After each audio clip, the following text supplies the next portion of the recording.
Hey bud, I got some really good news for you, and maybe some tentatively, bad news. Your bike started right up with a new battery. I did a test of your battery, like the one that came with the bike, and it's dead. Even though your battery tender says it's full, it's totally dead. Put in a new battery, your bike practically started right up. So I got the seat off, as you can see. This is just so I can get access to stuff. Come around the back here. I'm gonna put my meter right next to your new battery. Turn that on. There we are at 0. Turn these so they're the right way.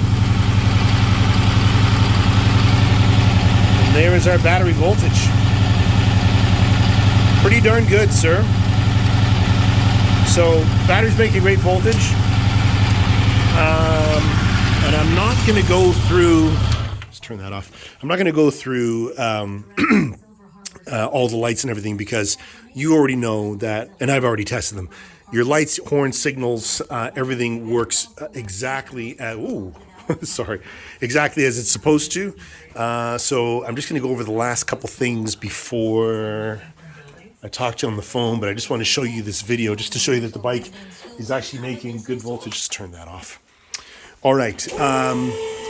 Chain and sprockets. Now, you've asked me to switch these for you, and I'm happy to do this, but I just wanted you to know that currently, even though the indicator on the chain and sprockets says that you are a little bit past where you would need to replace, you still have a lot of adjustment left right here. The sprocket is actually showing really good conditions in terms of how much meat there is on the teeth, and the tension on the chain is actually really good. Chain is a little on the dry side, but it's clean, so if you lube it, you should be able to get lots of mileage out of this chain and sprocket. So at this point, I'm going to advise you not to change the chain and sprockets, because in my opinion, based on what I'm seeing, you probably have another 7,000 to 9,000 kilometers of riding on this bike, and that's a lot. That's an awful lot. At this point, I don't want to say that you're 50%, because it depends on how you use the bike, but you've got, based on what the indicator shows, about 50% of the life left on this. So again, I will change this if you tell me to, but I'm shooting this video to illustrate to you why it is that I'm saying that this is not a good idea. Okay, moving right along to your suspension.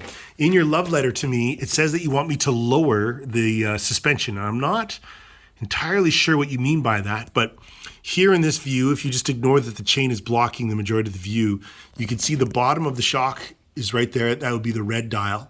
And then you've got some suspension linkage right here.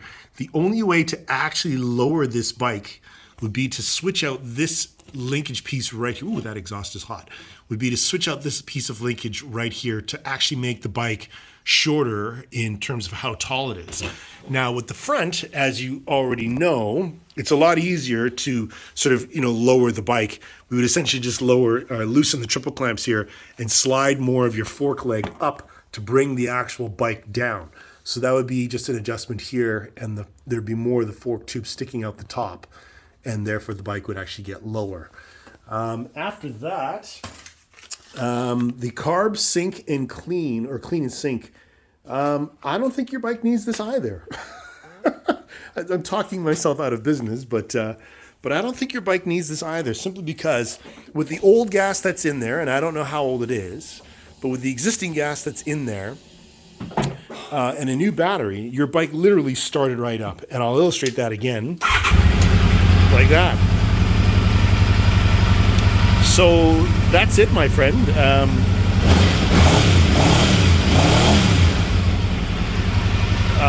I think what you need to do, sincerely, and I'm not trying to, tell you anything, but I think what you need to do is just take this bike for a ride.